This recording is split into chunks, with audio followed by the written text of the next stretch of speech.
Hi, I'm Dan Martell, serial entrepreneur, investor, and creator of SaaS Academy. And in this video, I'm going to teach you how to lead change amongst your team, aka making tough decisions. I mean, we're talking pivots or price changes or firing a ton of customers. These are big changes. Now, be sure to stay to the end where I also share with you a weekly sync format. It's how I manage my teams today and have been for over a decade to get the most out of their productivity. Specifically, once you've made your decision to change, you're going to want to use this. I'll teach you how to get that at the end.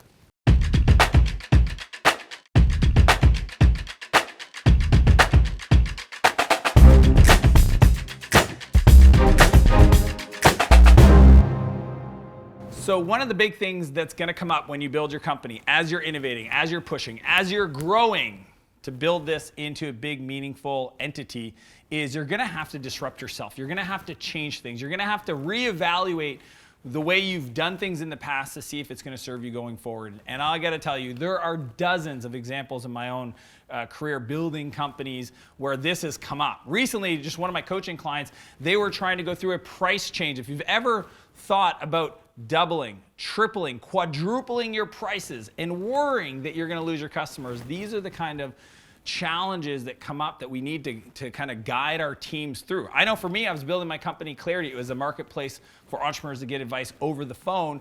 And before it was a marketplace, it was a utility. It was like a destination. It was a software that people could use to kind of make themselves available for creating a call list.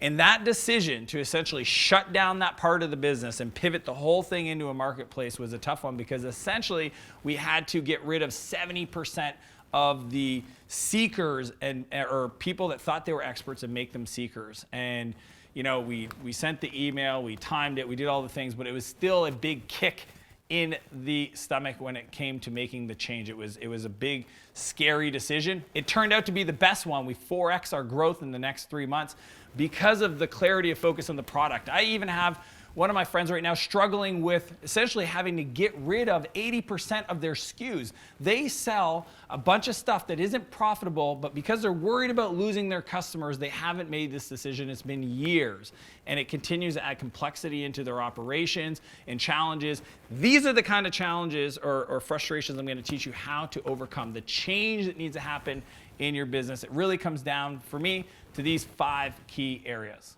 Number 1, define the outcome. Stephen Covey said it best. He says we need to begin with the end in mind. For us to make big change in our business, for us to disrupt ourselves, when you look at companies like Netflix and Apple, etc., they're always asking themselves, where is the market going and what are we doing today that's just not going to be relevant into the future? And do we want to wait for the market to push us to change, or are we going to have enough courage today to change it ourselves? So knowing where we're going and getting your whole team clear on that outcome, okay, even if you're not excited about, but the rest of the team has hinted towards it. This is the decision we got to make. I think this will really be the most beneficial path. Once you've gotten clear on the outcome, you got to define it. You got to keep it as the true North Star. This is where people screw it up. They start down the path, but they forget why they're going down there, and then something might come up, and you might learn something new, and then the whole thing gets diverted. You need to define the outcome as a business. Where are you going? Why is it important? So that being the outcome, every decision is going to align with it. So that's number 1. Number 2 is to sit down and discuss the challenges. Your team has so much insights into their area of the business that they could bring some knowledge and expertise around what are the challenges going to be as you make this transition, as you make this big change in your business. And having them engage with that is how you're going to be able to really fast track that or reduce the amount of missteps you're going to have along that path. So getting a clear list of challenges, once you want to know where you're going, clear list of things that you're going to have to overcome, driven from the team, this is critical, that it comes from the team, is how you're going to build that action step to move forward. Number 3, review the resources. Once you know where you're going and what things you need to overcome to get you there, then you got to ask yourselves, what resources are we going to need to make this change successful? What capital are we going to need to reinvest? Are we going to need some new software? Are we going to need some new teammates? Are people going to need to be retrained? There's so many things that I feel like founders or CEOs, we just make decisions and we move on and we don't ever ask ourselves, to make this change, what are the resources we're going to require so that we don't find out that we're understaffed, our teams, maxed out, or our customers are experiences suffering because we didn't consider all the different challenges that were going to come up. So understanding the resources, the funding, the capital. The last thing you want to do is go down a path and find out your cash flow is constrained because you didn't realize how much money it was going to take to invest in some new area of the business. But understanding that, that's number 3. Review the challenges and the resources required to get you there. Number 4, make it their mission. So you have a team. You're the founder, you're the CEO. You're moving forward. You've set the outcome. You've made the list. You look at the resources. But now it's about making it the team's job or sense of mission for them to carry it forward.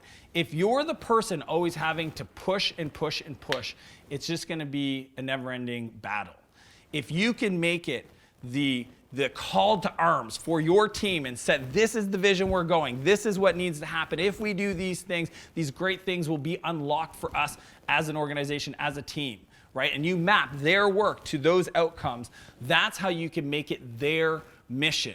That is the most critical part. If you can't get buy-in from your team, then you got to take a step back and find out what's missing. Because without their buy-in, you're going to move forward and you're going to have people that sometimes, not that they mean to, not that they're bad people, but sabotage the progress. They drag their feet. They're not committed to it. They're in meetings and they're bringing up all these objections that you thought you've already resolved in the past, and they're still bringing them up. So you got to make sure that when the decision is made and everything is clear and the resources are allocated, that you make it their mission to move forward and get this change done. Number 5, commit to the change. Once the decision's made, it's all about committing. I think too many people are interested in change. I think they're interested in outcomes, but they're not freaking committed. I'm talking about making a cadence on a weekly basis, okay? And that's why the weekly sync is such a powerful training. Maybe it's a daily huddle. Maybe it's a bi-daily sit down with key folks in your team. Maybe it's product or sales or marketing or whatever areas of your business are going to be most impacted by this change. Making sure that as you start that process, the frequency of conversation is heightened so that you have that feedback loop early so that you can resolve things, to build that momentum, to make sure that people understand this is not an area of interest for us. We are committed to going through this change, and we're going to make this. Again, it could be cutting SKUs, letting divisions of the business go. It could be price changes.